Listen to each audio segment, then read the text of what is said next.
चल रहा है। कौन सा महीना चल रहा? पितृपक्ष का महीना चल रहा। और पितृपक्ष के पावन माह में हम भागवत कथा सुन रहे हैं। अगर आपने पितृपक्ष में कोई भी सत्कर्म किया उसका 1000 गुना फल प्राप्त होता है। लेकिन आजकल हमने देखा कि आजकल पितरों के ऊपर ही लोग विचित्र कमेंट करते हैं। मैं प्रार्थना करूं पितृपक्ष में पितरों के निमित्त जरूर जियो।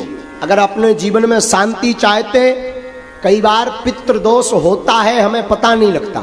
पितृदोष के लक्षण सुनो। पितृदोष क्या कहलाता?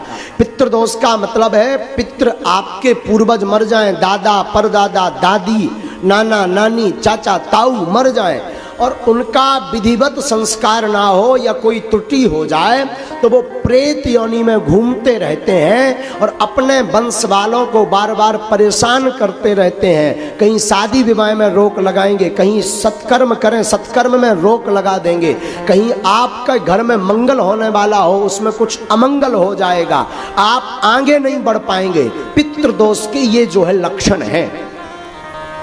पहला लक्षण है, अगर पितृदोष लगा आपको तो पितृदोष अगर आपको लगा श्रीमान तो पहला लक्षण है कि पितृदोष में आपको सबसे ज्यादा मंगल काजों में रुकावट आएगी। अब पितृदोष अगर आपको लगा तो आप आगे नहीं बढ़ पाएंगे।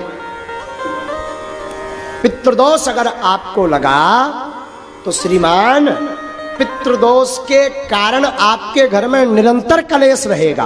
कलेश जानते, लड़ाई। अब पितृदोष अगर आपको लगा तो आपके घर में कभी भी धन संपत्ति नहीं रुकेगी। महाराज ये कैसे पता लगे कि ये पितृदोष है? तो सुनिए,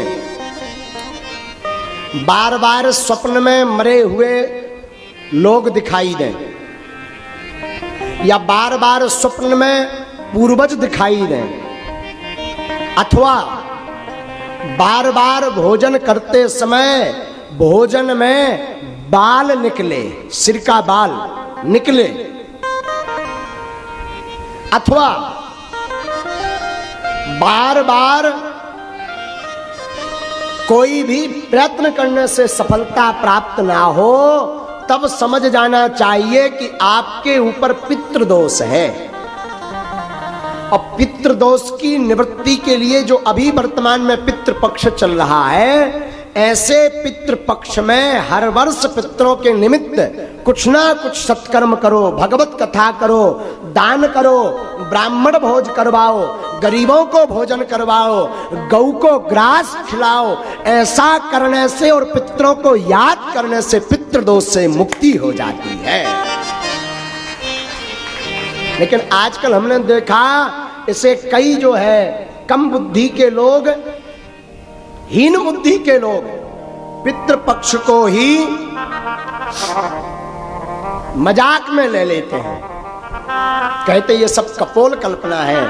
मेरी व्यासपीठ से प्रार्थना है श्रीमान, पितृदोष से निवृत्ति चाहिए तो पितृपक्ष में सत्कर्म जरूर करिए, वरना आप एक नहीं 100 मूर्खे हो जाएं। अगर पितृदोष लगा तो जीवन में आप कभी भी सफल नहीं हो सकते।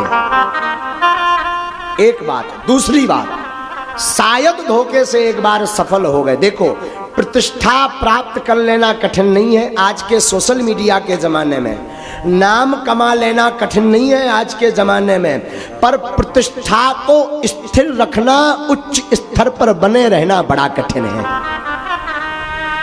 इसलिए पितरों के निमित्त जरूर पूजा करो। अगर पितरों की आपको स्मरण नहीं है कि हमारे पूर्वज कब खत्म हुए थे, किस तिथि को खत्म हुए थे, तो अमावस्या के दिन ब्राह्मण भोज करवाओ, भागवत करवाओ, सुंदरकांड का पाठ करवाओ। आपके पास धन नहीं तो सत्यनारायण की कथा सुनो। आपके पास बिल्कुल गरीबी है तो घर पर बैठकर पूरे परिवार सहित भगवान नाम का संकीर्तन गाओ। और ज्यादा गरीब हो, ब्राह्मण भोज नहीं करवा सकते, तो गौ माता के लिए घास लेकर के पितरों के निमित्त गौ माता को घास खिलाओ। इससे भी पितृदोष से मुक्ति मिलेगी। तो पितृपक्ष के 15 दिन पितरों की दिशा है दक्षिण दिशा। पूर्वज कहाँ निवास करते हैं? दक्षिण में। वैसे तो 15 दिन तक उनको जल दें, 15 दिन तक उनके नाम का दीपक रखें, 15 दिन तक दक्षिण दिशा में उनके नाम का भोजन रखें। लेकिन एक बात बोलूं, अतिशयोक्ति नहीं होगी। जियत पिता को दीनना नीर, मृतक पिता को हलवा खीर।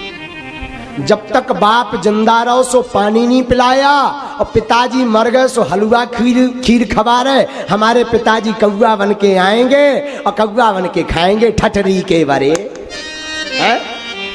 जब तक बाप जिंदा रहा तब तक पानी नहीं पिलाया, और मर गया तो कह रहा कौवा बन के आएगा। कौवा को अंग्रेजी में क्या कहते हैं? क्रॉक्स। हाँ, जो भी हो समझ जाओ है? तो जियत पिता को पानी नहीं पिलाया, मर गया तो बाप कौवा बन के आएगा। और सुनिए, जियत पिता को दंगम दंगा, मृतक पिता पहुंचाए गंगा।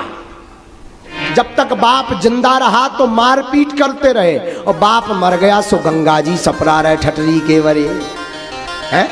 हमारी प्रार्थना है मरने के बाद पितृदोष का विधि तो करो, पर जीते भी पितृ कृपा प्राप्त करने के लिए माता पिता की जिंदा में ही सेवा करो।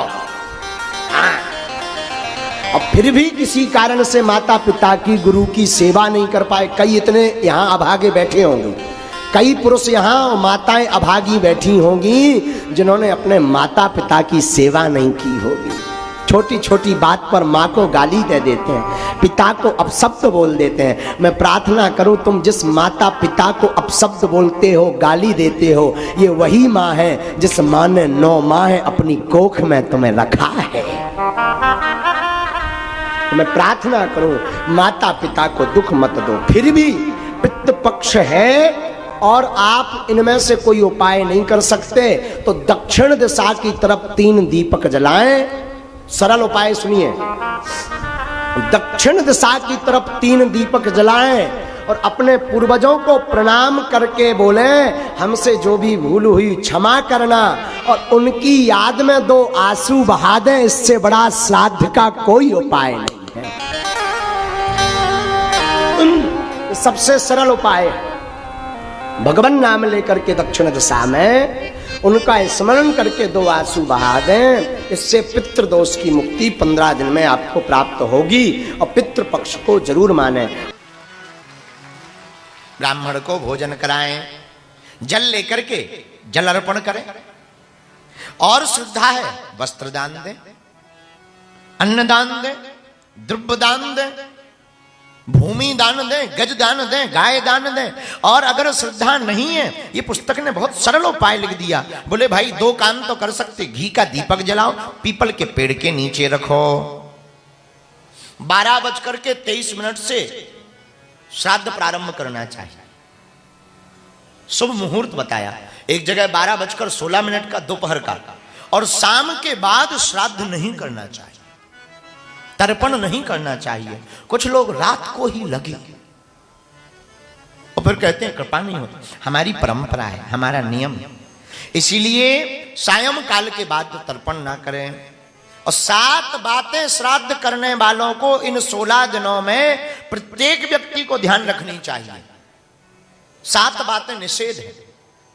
1, तांबूल, ये जो गुटखा खाए रहते, चबाते रहते हैं दिन भर बछुओं जैसे, ये नहीं चलना।